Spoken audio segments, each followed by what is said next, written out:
क्या ममता बनर्जी संवैधानिक व्यवस्था के खिलाफ जा रही हैं अपने इस बयान के साथ? देखिए, संवैधानिक व्यवस्था के खिलाफ तो कतई नहीं, क्योंकि यहाँ बात नागरिकता प्रदान करने की या घुसपैठ कराने की नहीं। बात यह है अगर किसी मुल्क में, वो भी हमारा पड़ोसी मुल्क है, अगर वहां पर कोई प्रताड़ित भयंकर रूप से हो रहा है तो वो एज ए शरणार्थी आ सकता है, हम उसको कुछ दिन तक शरण दें और उसके बाद वो फिर अपने देश जाएगा जब वहां शांति व्यवस्था हो जाएगी। और हम समझते हैं ऐसा सदैव इंडिया के साथ होता रहा है। भारत ने सदैव किया। क्या तिब्बत से दलाई लामा साहब आए थे, या आप तबस्सुम जी को याद करिए, क्या हम लोगों ने शेल्टर नहीं दिया था? मानवता की वजह से शेल्टर दिया जा रहा। यही तो अपील है। यहाँ संवैधानिक मसला है ही नहीं कि हम नागरिकता के लिए थोड़ी कह रहे हैं कि साहब आप घुसपैठ करो, आप आओ, हम आपको जो है वह यहाँ का नागरिक बनाएंगे ना। हम ये कह रहे हैं कि हमारे दरवाजे शरणार्थियों के लिए खुले हुए। अब शरणार्थी को अलाउ करना केंद्र का काम है। केंद्र सरकार डिसाइड करे कि उसके अंदर मानवीय पहलू है कि नहीं है। और हम तो सभी के लिए कह रहे हैं, बांग्लादेश में अगर हिंदू होगा तो भी, मुस्लिम होगा तो भी, सिख होगा तो भी और ईसाई होगा तो भी। जबकि इन्होंने नागरिकता संशोधन बिल जो ले आया उसमें तो एक धर्म विशेष को प्रोहिबिट कर दिया। ठीक है सर, यही तो मानवता के विरुद्ध। ठीक है, आप कह रहे हैं कि हम तो मानवता के आधार पर ये कह रहे हैं। ठीक है सर, 1 मिनट का आपका टाइमर खत्म हुआ सर। बस एक ओपनिंग स्टेटमेंट में 1-1 मिनट का रखना चाहती हूँ रिस्ट्रिक्टेड। सुमित मेहरोत्रा, एक बार फिर से आपके पास आते हुए और यही सवाल। सुमित मेहरोत्रा पैच है, कंफर्म कीजिएगा मुझे। सुमित मेहरोत्रा हैं। सुमित सर, ये बताइए मुझे कि ममता बनर्जी संवैधानिक व्यवस्था के खिलाफ क्यों जाना चाहती हैं? जो अधिकार है केंद्र का, उस पर बयानबाजी करके राज्य के अधिकार को दिखाते हुए केंद्र के अधिकारों में हस्तक्षेप करने की कोशिश ममता बनर्जी क्यों कर रही हैं? ऐसा कौन सा बयान आ गया जिसके ऊपर बड़ा बवाला मचा रखा है भारतीय जनता पार्टी ने? भारतीय जनता पार्टी पहले अपने घर को देखे, दूसरे क्या देख रही? अगर दीदी ये कह रही हैं कि बांग्लादेश में जो हमारे लोग हैं, बंगाल के लोग, उन्हें हम लेकर के वापस लेकर के आना चाहते हैं ऐसे उसमें माहौल में, तो क्या गलत है? क्या कोई रोक लेगा क्या बंगाल के लोगों को आने के लिए? आप विदेश से लोगों को लाकर के यहाँ पे बसाना चाह रहे हो, और अगर बंगाल के लोग बंगाल में आकर के नहीं रह पाएंगे तो कहाँ जाएंगे? आप मुझे बताइए। ये कहाँ बोला उन्होंने बंगाल के लोग आए? बंगाल के लोग आए कहाँ बोला? बंगाल जो हालात आज बने हुए हैं बांग्लादेश में लड़ाई के समय पे बोला उन्होंने ऐसा?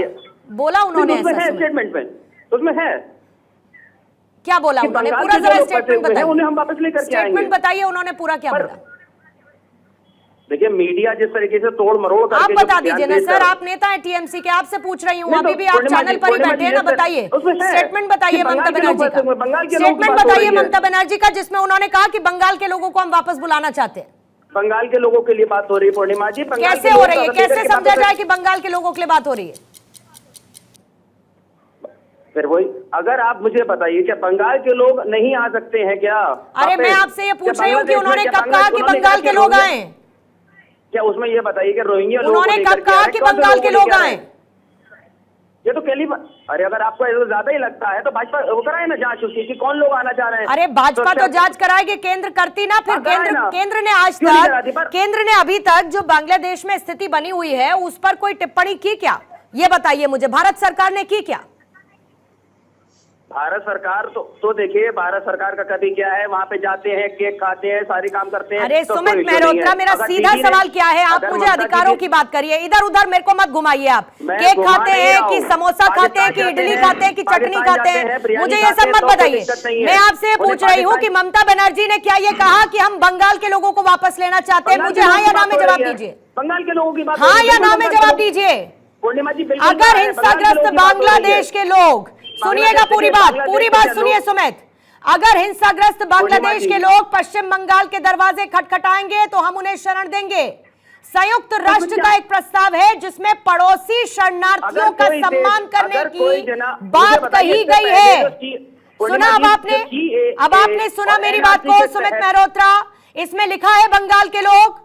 सुनिए पूर्णिमा जी, बात तो कंप्लीट होने दीजिए। मुझे आप बताइए, क्या बंगाल के लोग अगर शरण मांग रहे हैं वहां पे अगर आकर के, तो क्या गलत है? मुझे बताइए कि आतंकवादी लोग हैं क्या वो? और इससे पहले जब CAA NRC के तहत आप लोग विदेश में लेकर के हिंदुओं को वापस लेकर के आने की बात कर रहे थे, वो कौन सा सही? अरे आपका अधिकार है क्या साहब? और अगर है तो ये बताइए कि बांग्लादेश क्यों नाराज हो गया? बांग्लादेश को सीधे दिल्ली क्यों एक डिप्लोमेटिक नोट भेजना पड़ा, जरा ये बताइए। देखिए, राजनीतिक के तहत अगर ये काम हो रहा है तो इसमें आगे देखा जाएगा, पर अभी तो फिलहाल अगर कोई जन हमसे मदद मांग रहा है करके कह रहा है भैया हम आना चाहते हैं, तो उसमें क्या बुरी बात है, क्या गलत है? अच्छा, किसी आप ने मुझे आपको बताइए, कहा कि हम आना चाहते मैं हैं? आपसे कहूंगा, मैं कहीं पे किसी ने फंसा आपको हूं, कहा कि पूर्णिमा हम जी- आना चाहते हैं? पूर्णिमा जी, तो दीदी को भी कोई सपना नहीं आया था, पार्टी को भी कोई सपना नहीं आया था कि आप आ जाइए हमारे पास। अच्छा, कोई आता है तो तभी उसका उन्होंने वेलकम होता है। सोचा कि केंद्र का अधिकार है, हम ले लेते हैं। भाई कोई देश अगर दूसरे प्रदेश में आकर के अगर मांगता है मदद तो उसमें आपका दी अधिकार जाएगी, नहीं इसमें है ना कोई नहीं है। साहब, यही तो बताने की कोशिश कर रही हूँ, यही तो बताने की कोशिश कर रही हूँ अरे कि तो आपका केंद्र- अधिकार तो नहीं वो- है, तो आपका उसमें वो लोग अधिकार केंद्र नहीं के है, पास क्यों नहीं ये गए? केंद्र मुझे का आप अधिकार बताइए, वो है। लोग केंद्र के पास क्यों नहीं आप गए? सीए वो पर लोग- नाराजगी जताते हैं, लोग लेकिन केंद्र यहाँ के पास पर क्यों नहीं गए? शरणार्थियों के लिए आप बाहें बिछाए बैठे हैं। केंद्रीय मंत्री फिर से उन्होंने बीजेपी क्यों को नहीं बात मौका करी? मिलता है ये कहने का कि आप उन चाहते लोगों हैं ने कि जो केंद्रीय आपका मंत्री वोट से क्यों बैंक नहीं बात है करी? वो बंगाल में आ केंद्रीय जाए मंत्री से- और फिर आप केंद्रीय मजबूती मंत्री के से उन साथ लोगों ने अपनी क्यों नहीं बात सरकार करी? बनाए। सारा का सारा पावर का खेल है, ये बीजेपी को उन क्यों लोगों ने कहना केंद्रीय- पड़ता है? नहीं तो उन लोगों ने केंद्रीय मंत्री से क्यों नहीं बात करी? अरे तो क्यों नहीं, आपने बात करी? अगर क्यों कुछ ममता बनर्जी से स्टेटमेंट बात जारी करी उन करना लोगों होता ने? तो विदेश मंत्रालय करता ना अभी तक। सुमित मेहरोत्रा नहीं किया ना, साक्षी जी आपको लाते हुए जरा इनको क्लैरिटी दीजिए। मैं ये समझना चाहती हूँ, नमस्कार मैम, मुझे ये समझाइए जरा कि ये तो बहुत क्लियर है ना कि ये तो केंद्र का अधिकार है, इसमें राज्य सरकार कोई स्टेटमेंट नहीं दे सकता।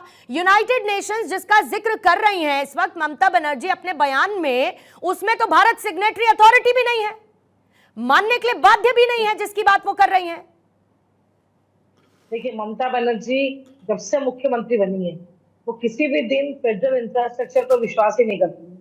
उनके बयान जो उन्होंने दिया है, गैर जिम्मेदाराना बयान दिया, उसके पहले उन्होंने एक लाइन बोली कि हम चाहते हैं कि बंगाल का हिंदुस्तान से रिश्ता अच्छा हो।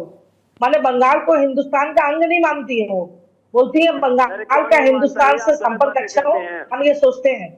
तो वो जहां तक ये पिछले 13 सालों में मुख्यमंत्री बन के आई है, ये घुसपैठियों और रोहिंग्या के वोट बैंक की वजह से। अरे तो आप लिस्ट जारी करिए ना, कितने रोहिंग्या आ गए, कितने घुसपैठी आ गए। सुमित जी बीच में नहीं, रुकिएगा जरा, रुकिएगा, उनका समय है, उनको बोलने दीजिए। आप उत्तर 24 परगना, दक्षिण 24 परगना, मालदा, मुर्शिदाबाद के सीमांत इलाकों में जाएंगे, यहाँ सब जगह टोटल को तो घुसपैठियों और रोहिंग्या को वोट बैंक बनाकर, एवं कलकत्ता में भी आप आके देखेंगे जहां पर ट्रैफिक है, उन ट्रैफिकों में सब जगह बांग्लादेशी एवं रोहिंग्या भर दिए हैं ममता बनर्जी ने। और कोलकाता कॉर्पोरेशन एवं विभिन्न कॉर्पोरेशनों की मदद से उनका वोटर कार्ड, आधार कार्ड बनवा दिया है। और यही ममता बनर्जी के वोट बैंक है और इनकी वजह से वो 13 साल से यहाँ मुख्यमंत्री बनी हुई है। सीए का सवाल आज दिन तक वो नागरिकता की लड़ाई करती रही, जब वो विरोधी में थी, पेपर फाड़ दिया था उन्होंने संसद में। और जब सीए की बात यहाँ पर आई, केंद्र सरकार सीए पर राजी हुई तो केंद्र सरकार की विरोधिता करने लगी। आज वो गैर जिम्मेदाराना बयान 21 जुलाई के मंच से दे रही है। किस तरह बांग्लादेशी अगर हमारे देश का दरवाजा खटखटाएंगे।